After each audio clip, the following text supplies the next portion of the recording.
11 Alive News at 11 p.m. starts now. And good evening, everyone. I'm Ron Jones. We're going to begin tonight with a major weather impact alert. Nasty winter weather is expected to roll into metro Atlanta overnight. And of course, that's forcing emergency crews in Georgia to jump into action right now. This includes Governor Brian Kemp imposing a state of emergency hours ago, starting tomorrow and running into the weekend. Let's get straight to Chief Meteorologist Chris Holcomb. So how are you going to be able to time this out? It's going to be happening pretty soon. Tomorrow morning is when the initial precip is going to start moving into our area, and we have this winter storm warning in effect for North Georgia, Metro Atlanta, and areas to the south of us as well. New tonight is that earlier we were telling you this was going to begin at 7 a.m., the warning. Well, now the Weather Service has moved this up to begin at 5 a.m. because that's when we think this winter mix and snow is going to start moving in. So really these areas from Atlanta southward and northward, the pink color that you see here, that's where we have the winter storm warning. South of that, even down toward Macon, is where we have a winter weather advisory. It's going to be in this area where the winter weather is more likely and more impactful. Down into the winter weather advisory, yep, they'll have some winter weather there, but just not as impactful as what we're having here. We're still clear out there right now.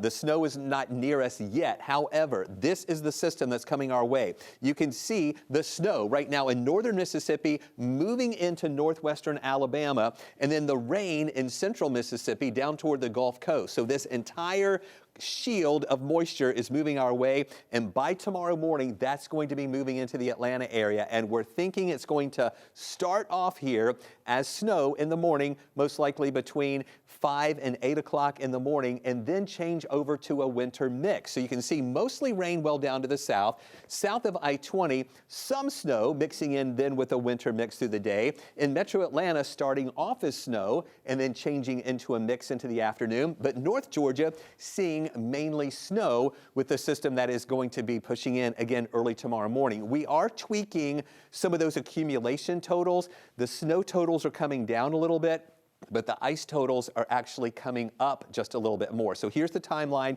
Clouds overnight, temperatures hovering around and below freezing, but that snow starting early in the morning and then changing over to that winter mix mid-morning into around lunchtime. We'll have much more on that timeline coming up. But first, I want to get you out to Cody Alcorn. He's live in Buckhead there at Farr Road. And Cody, there's a lot of water out there on Farr Road. And temperature right now, Cody, is at 33. So we're 1 degree above freezing. But as these temperatures drop, that could cause a problem. Do you even know where this water is coming from? Chris, it is a mess out here on Farr Road right in front of the Atlanta Fish Market. It looks like a pipe has burst. I'm going to step out of the way. It's all gushing from under the street here at the sidewalk right at Fulton Drive. And just in the last 4 minutes, we've seen Atlanta police now blocking Farr Road. We've been out here since 9:30 and not seen police presence, but you can now see APD blocking Farr from the Peachtree side. I talked to a resident here at these apartments or right across from the Atlanta Fish Market. They said this thing was going on an hour or two before I got here, and you can still see the impact. Now, you see that APD guy blocking that car from going forward. People not paying attention. It's kind of deep right there.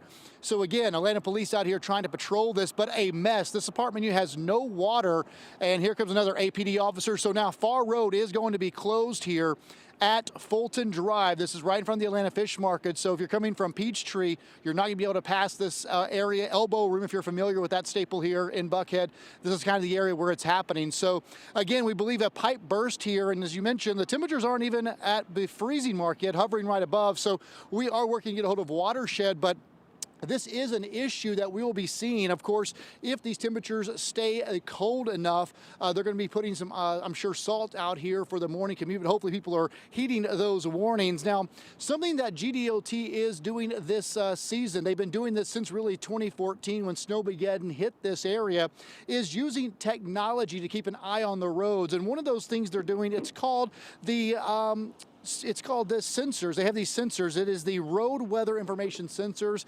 It is live readings like this. You can go to the National Weather Service page and actually click on a sensor. And I just clicked here in the Buckhead area, and the road temperature is about 38 degrees. And this is what it looks like. This is the kind of the technology they're using. You can see this picture now on your screen. This is what they kind of get those readings from to send back to the Weather Service and the DOT, so they can actually keep track of how the interstates are shaping up without having to send crews out throughout the day. Take a listen to how GDOT explains the use of this technology. At any point, we can see in real time what's happening on our road. So we don't have to guess if ice is accumulating on a road in North Georgia. We can see, and so we can send crews where they're needed the most.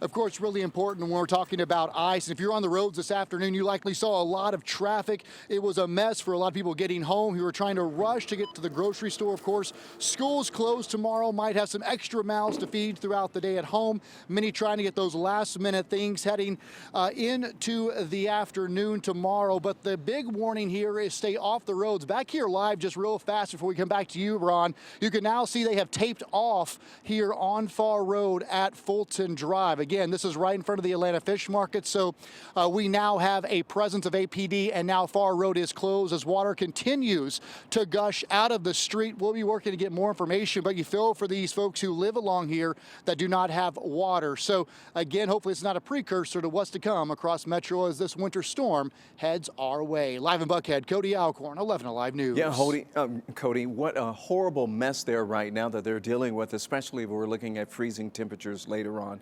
Thank you for the update. Well, with the winter weather approaching fast, the city of Atlanta is keeping 3 warming centers open around the clock. And here are the locations on your screen. The Central Park Recreation Center for men, Selena S. Butler Park for women and children, and the Old Adamsville Recreation Center is for any type of overflow. Transportation will also be provided, and these centers are already open and will stay open until noon on Sunday.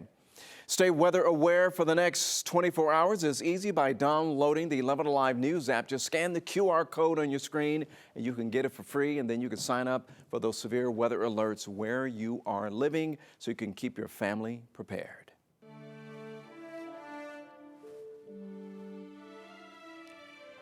Today, Georgia and the entire nation said their final goodbyes to the 39th President of the United States, Jimmy Carter. Tributes pouring in from family and close friends and even the current president.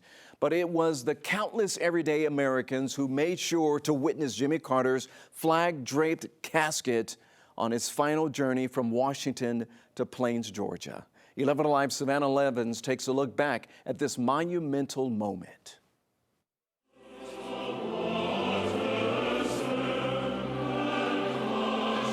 From the Capitol, where he served as the 39th President of the United States, to the Washington National Cathedral, President Jimmy Carter's life honored on this final day of remembrance. Former presidents and first ladies among the thousands of mourners.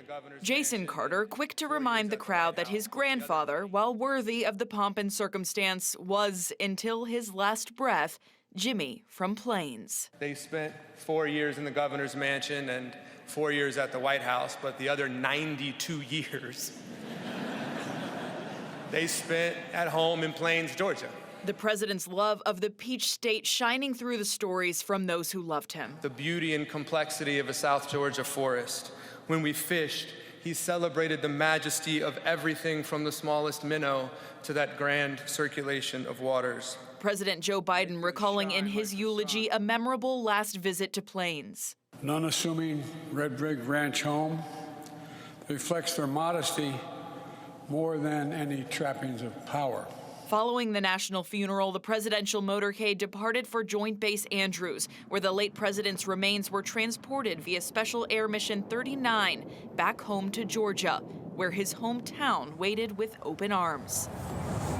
A funeral service held for close friends and family at Maranatha Baptist Church in Plains, where Carter famously taught Sunday school after leaving the White House.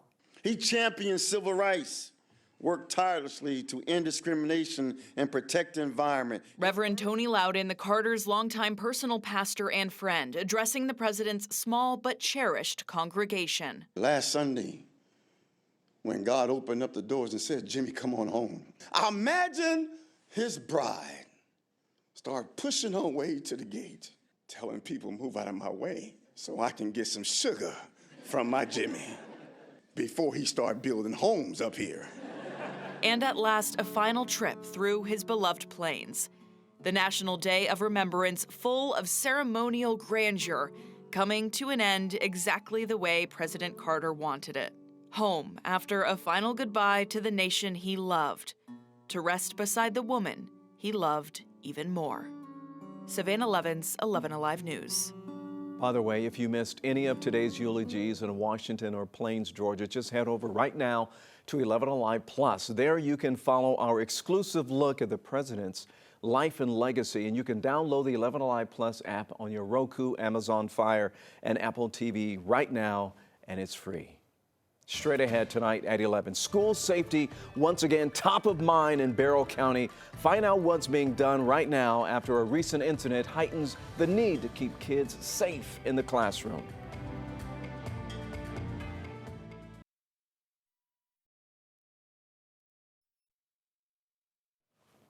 All new tonight at 11, a 9-year-old girl is recovering tonight after being shot at an apartment complex in southwest Atlanta. The call came out tonight just before 6 along Myrtle Drive Southwest. This is about a block south of Campbellton Road. This was right close to Adams Park. Atlanta Police tells 11 Alive that officers were in the area at a traffic stop during the time when they heard a number of gunshots, and we're told that the victim was shot in the leg and was awake and alert when officers got there. APD says that 4 individuals, only being described tonight as persons of interest, were detained. No word yet on what led to the gunshots. Tonight, a man sentenced for the shooting death of his wife is now out of prison. Last year, Claude Tex MacGyver was given an 8-year sentence as part of a plea deal along with 7 years of probation. He pleaded guilty to involuntary manslaughter and the death of his wife, Diane. She was shot in the back in 2016 while sitting in an SUV. MacGyver claimed the gun went off by accident. He was originally convicted in 2018, but that verdict was overturned. He was set for a retrial, but chose to plead guilty instead. And tonight, 3 high schools in Barrow County will soon have new weapons detection systems. Now, this comes just 4 months after the deadly shooting at Appalachia High School in Winder. The school board just voted to approve the plan suggested by the superintendent earlier today. 11 Alive's Angelina Salcido was there for the vote. She joins us now from the newsroom. So, Angelina, the superintendent said the board has now voted to speed up the process in getting these metal detectors, right? Yeah, and Ron, Dr. Dallas Leduff says that they planned on presenting information about the metal detectors at the next meeting that is going to be happening in just a few weeks. Now, following that, the superintendent said that they plan to present this information after the deadly shooting that happened at Appalachia in Winder. The parents here lucky to hear this information, but say more needs to be done. Change 4G! Change 4G! Emotions high. The day after Board of Education meets, we have another gun in our schools. Measures need to be added. For myself, my students, and the others, the negligence has to end. Teachers, students, and parents protested against what they call inaction from the Board of Education 4 months after the deadly Appalachia High School shooting. I'm not sending my nephew back until those metal detectors are in the schools. Catherine Reynolds quick to voice her concerns after her 17-year-old nephew was put in danger at Appalachia again yesterday. A young boy pulled a weapon out on him in the bathroom. A day after. Authorized the purchase of an open gate system, metal detection with a maximum price of $700,000 to be utilized at all 3 of our high schools. All in favor? Their decision to move forward met with applause and tears from the families of Christian Angulo and Mason Schermerhorn, both teens killed in the September shooting. Something to actually be done today, I mean, that was shocking. Layla Renee Contreras has pushed for change since the first Board of Education meeting after the shooting. It is worth trying, and this today was us trying. That's why hundreds won't stop fighting for safety. This is the first step, and I think that there should be a lot more because, you know, like these kind of things are unpredictable. And the 14-year-old student who pulled a gun yesterday was located immediately and arrested. Moving forward, the weapon detection systems should arrive next week. All principals were briefed today after the meeting. The superintendent says that they're also taking a look at reducing the number of bags brought onto campus. The vote today is not the first step. The board's next meeting is February 4th. In the newsroom, Angelina Salcido, 11 Alive News. Weather impact alert in effect for Friday and into Saturday as we're watching this winter weather that is moving our way. Now, Friday's the day when we're going to be dealing with the snow, rain, sleet, and freezing rain. On Saturday, it's mainly going to still be dealing with the impacts left behind from Friday's system moving through. So that's what we're dealing with: snow, sleet, freezing rain, even some cold rain mixing in as well. And who sees that is going to be dependent on the temperature of where you are in the state. So we're going to be breaking that down for you coming up in just a second. What you need to do, stay off the roads tomorrow, because it is going to be very tricky for that travel, especially if we get more icing that's going to be moving in during the day too. We do have the winter storm warning in effect for North Georgia, all of Metro Atlanta. This goes well to the south of us. That line as far south goes to pretty much near Heard County, Coweta County, Fayette, Spalding, Butts County, Jasper County, and also Putnam County. That line to the north, these are the areas more likely to see impactful winter weather during the day. To the south of that, as you get closer to Macon, winter weather advisory, some winter weather, but just not as impactful as what we're expecting here. The system is just out to the west of us, that leading edge coming into northwest Alabama now as snow. Central Alabama seeing the rain coming in. All of this is going to keep moving toward Georgia, and we'll see it pushing into the West Georgia area 4, 5, 6 o'clock in the morning, into Metro Atlanta 5 to 7, 8 o'clock in the morning. Right now, temperatures just above freezing at 33 here in town. We have temperatures above freezing in Covington, Peachtree City, LaGrange there on the south side. We're at freezing in Carrollton and Marietta. In Athens, a little below freezing in Duluth, and as you go up to the north, that's where those temperatures are even colder. So that kind of lines up with that temperature profiles we may see tomorrow as well. And we'll see that colder air up to the north, and that's why the snow totals look to be a little higher up in North Georgia, 1 to 3 inches there, but still the potential of a little bit of ice mixing in. In Metro Atlanta, as you see here, those snow totals are a little bit lower than what we were showing you yesterday, and the ice totals are coming up. So Metro Atlanta could see anywhere in this area a ½ inch of snow to maybe some spots seeing up to 2 inches of snow, but the ice numbers coming up to about 1/3 of an inch. Anything around 1/4 of an inch or higher can cause significant problems with trees and power outages and power lines there too. South of I-20, less than 1 inch of snow, but a little bit more of a mixing there. With the temperature profiles there, we think the ice would be a little bit lower, most likely a little bit less than 1/4 of an inch. Here is a look at one of the computer models. And the reason I want to show you this is because really we're thinking north and east of Atlanta is where we're going to see that higher accumulation of some of the ice around. Again, I think that could be 1/4 of an inch to maybe 1/3 of an inch. There may be some spots as well that get up to around 1/2 inch of accumulation of ice, and that can weigh down those trees. Here is the timeline. This is at 5 o'clock, that snow into West Georgia approaching Metro Atlanta. Through the morning hours, that's where we're going to see the better coverage of snow around for the early morning. This is at 8 o'clock, more of that mix on the south side. Once we get to mid-morning and closer to lunch, notice how the mix starts moving northward. We're not only watching temperatures at the surface, but we have to see what's happening with the temperatures aloft as well, and that determines what type of precip type we could get there. So that's why we're thinking that mix there. And then even through the late afternoon, more of that mixing around with sleet and some freezing rain. And then the moisture starts tapering off later in the day. Then we just have to deal with any leftovers on Saturday morning that could be slick. Look at these temperatures getting above freezing briefly Friday and Saturday, and then really cold still for next week with that dry weather, lows in the 20s, highs in the 30s Sunday, but highs back to the 40s for the rest of the week. All right, thanks a lot, Chris. A programming note, we're going to be monitoring this messy weather system all through the night, and once we're done here at 11, we're going to shift our coverage online to 11 Alive Plus. Then we're going to be back on the air at 4 a.m. instead of 30 minutes earlier than normal here to keep you informed on how this winter storm is unfolding. 11 Alive is your source for staying weather aware. All right, the Falcon season is over, but there are still plenty of questions heading into the offseason, including what to do with Kirk Cousins. Our Maria Martin has those answers and more coming up right after the break.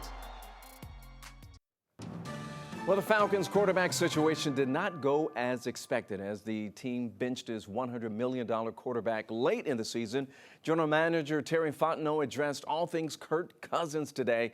Marcus Gray's in the studio, and what did the GM have to say there in Flowery Branch? Well, he had to say a whole lot, and that's what we all wanted. We just wanted some answers after the Falcons missed the playoffs for a 7th consecutive year. There were a lot of questions for the general manager, including what the team will do with Kirk Cousins. Maria Martin was in Flowery Branch today asking some of those questions.